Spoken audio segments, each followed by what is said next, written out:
Hello, Rejects. This is Greg. This is John. We're launching a new segment here called Weekend of Horror for the month of October. Yeah. John is the social media manager at Blumhouse.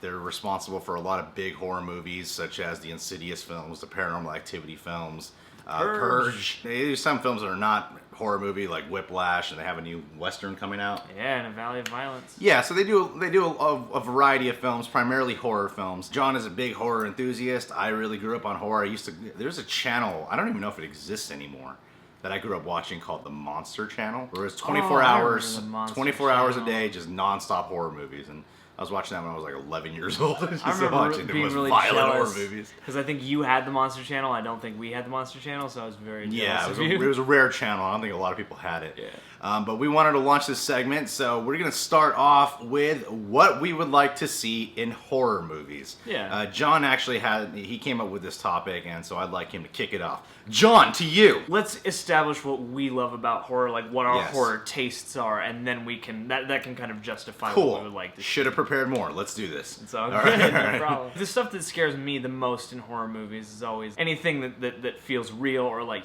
you know, human cruelty really freaks me out. But there's a lot of different kinds of horror that I really do like. For me, it's very simple for what I like to see in horror movies. Like, anyone can say this for any genre. I love good character in any horror film. Mm-hmm. Especially because I feel like that's a little bit harder to do in a horror movie. Because most people, when they do horror films, I feel like they get so caught up in the thrill, the suspense, the horror itself, and that content. If you look at any of the greatest horror films in any kind of horror genre, anywhere from like movies like Alien to Poltergeist, like two very different kinds of horror movies, they all come back to the same reason for why they're so scary. It's because we really are invested in the people in those movies. Yeah, it's people you can connect to in a terrible situation, and the more you can connect to a character, the more you can think about how you would behave in a situation like that. Because horror is tough for that reason. It's like a lot of people are attracted to the style and like the cool shit and the scares and stuff like that. And those things are important too. Like a good character-driven horror is unlike anything else. And what I mean by good character too is I mean personality within the characters as well. Mm-hmm. I love it when characters in films have a sense of humor, whether it be a drama or a horror film, things that are not categorized as comedies, yet every once in a while, the characters will make you laugh because they're just, in real life, a lot of people just have a sense of humor. Because humor is a thing that we all have.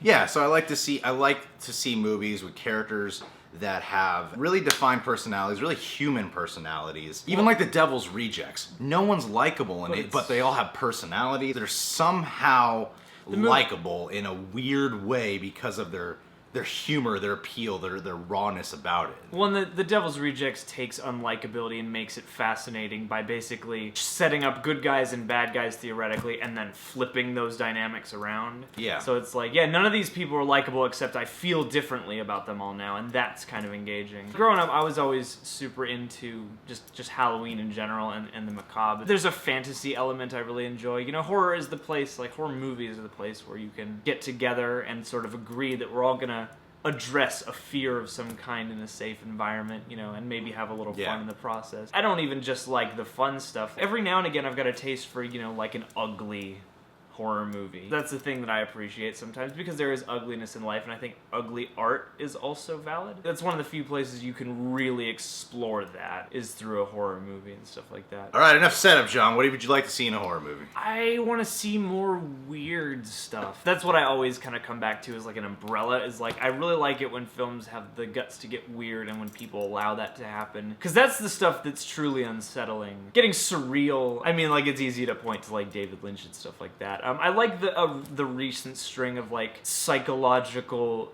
trauma as represented by a monster sort of movies, like the Babadook or Goodnight Mommy were sort of like that. Not that I necessarily love Goodnight Mommy, but it has a lot of that. Like it's very strange and very weird, and it takes you off guard, and it makes you feel funny about your body and stuff. I'd like to see more body horror too. Body horror is a very potent genre that you don't see a whole lot of. My response to this would be is a little different, because it's not so much about wanting to see what I would want to see in horror movies, but how I would want to see horror infused in more kinds of movies. You know how like when we watch shows nowadays that are like a good Marvel show or like Preacher, the action and adventure is kind of secondary, even though in a film it would kind of be primary for a lot of people. that's actually secondary. And it would be cool to see like a big budget, like even a superhero movie that decided to make it a little scary. Not advertise it as a horror film, but include those horror elements. Because I think horror is one of the most engaging emotions in a film. It's one of the things that can pull you in the most, especially when it catches you by surprise. Like Jaws, for example, you wouldn't really categorize that as a horror film to a lot of people, but it really is a strong horror film, but it's kind of a horror film in disguise.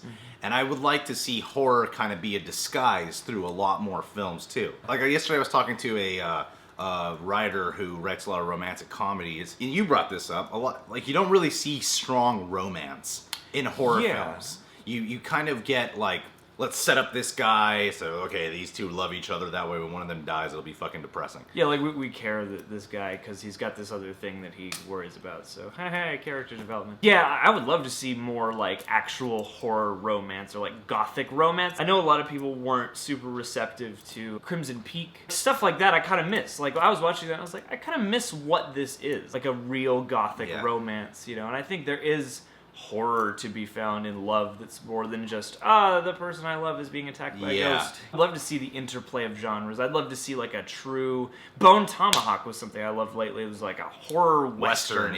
It was awesome. I would like to see action horror actually get done well. Like I feel like the first one that comes to mind to me that's actually done well is Aliens, James Cameron's movie. That's an action movie, sci-fi, and it's fucking scary. A lot of the time it's terrifying. And I love that that film managed to do all those things. I feel like when you get a movie that's like a horror element, but they make it an action element as well, it usually just becomes some action film. I think of films like Hugh Jackman in Van Helsing or Aaron Eckhart in I, Frankenstein. These action... They're not horror movies. They're not they horror just have movies. like horror wallpaper. You know, Yeah, they're not scary. yeah. They're not tense the same way a horror movie is tense. They're tense the way an action movie is tense. Yeah, exactly. So I love seeing it when horror is infused with another genre, because sometimes when it's just horror, I feel sometimes it takes itself a little too... It's very self-serious. And like I've seen a lot of horror movie trailers this year that I haven't even posted on the channel, the reviews, and I'm just like, this gets no reaction. I mean, it's just kind of dull, and I don't care to post it. The horror movies that were good this year is a good year for horror in 2016 so far. You know, we got Lights Out, we got The Conjuring 2, Don't Breathe. we had Don't Breathe. These films know how to have fun with their audiences, and I would like to see them produce more of that too. Films that know how to have fun with their crowds.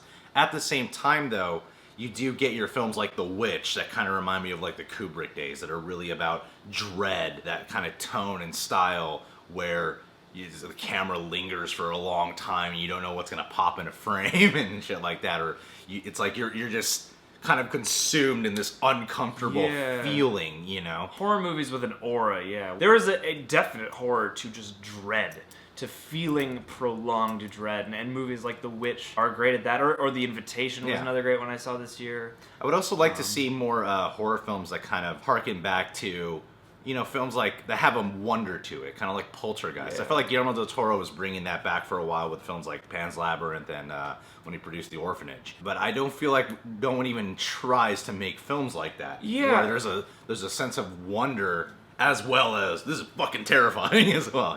There's got to be a better word for it, but I do miss kid horror, because there's like one that comes out every once in a while, you know, that is still, you know, kind of an actually creepy horror movie, but the kids could get into. And the only one I can think of like really recently was Paranorman.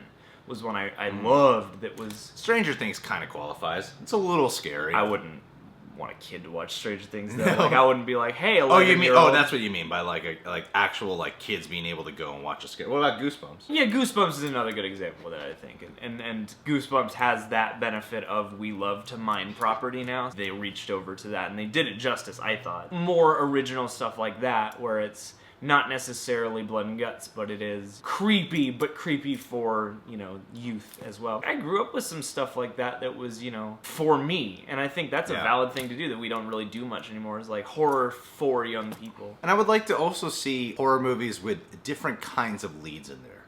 You usually get single mom, who's really attractive still, or you get, you know, sad white guy. Young teens. 10 Cloverfield Lane was an interesting kind of horror film to me. That's one thing where you're like, I don't know if I call it a horror film, but if you watch it, you're like, it's kind of pretty much a horror film, actually. It's scary. Totally. It's scary in a lot of ways. It's dready and paranoid and claustrophobic. And while it's led by Mary Elizabeth Winstead, you know, it's like John Goodman's also on the front of it. But I think it would be like cool to see a horror movie where it's like stars a guy like John Goodman and he's the protagonist in it. Yeah. Something where it's more challenging on the marketing side of who the actor is in it. We constantly hear in Hollywood about how scripts are all the same. They always write the same kind of like leads and stuff. It's all about the marketing and shit. And I feel like horror is the one genre that is able to step outside the boundaries and break the lines and try different things. And I feel like that's the one genre that could really experiment with getting different kinds of lead roles in there. Yeah, well, and there's a lot of, like horror is one of those genres. It's a great place to explore allegory. You make stories that harken to relevant issues or things like that. So yeah, like I would love to see casting get more diverse in a broad range of spectrum. Like see, maybe mainstream or more mainstream horror led by either people of different ethnicities or just different set. Like a guy like John Goodman, you don't think of as a leading man. Yeah. But like get a guy like that and yeah, put a story around somebody like that. Yeah, I would like to see some more out of the box. There are a lot of haunted house movies that come out with good performances of those leads, but it's like, yeah, I've seen The Family a million times. I've seen The Single Mother or the teens a million times. Like, let's see some new different people. kind of characters. Yeah, like really different not more than just different kind of professions these characters have, but really different kind of people. Because I feel like we keep seeing the same kind of archetypes, the same kind of people as leads in most of these films. Well, yeah, that's what we'd like to see in horror movies. What would you rejects like to see in horror movies? Put your comments below. Talk about it. Argue with each other. Troll. Whatever it takes to get this video more popular. Woo! That's how YouTube works, people. That's how YouTube works. If you're new to this channel, subscribe and become a reject. John, like we said earlier, social media manager at Bloomhouse, and he is also the facebook.com/realreject social manager. So go like that page there. And I want to give a shout out again to ETC. I saw what these guys look like and I watched a little bit of their video. I just don't think they belong in front of the camera. Don't like the way they look. They kind of annoy me. They act like they know a lot, but they don't. Go to hell.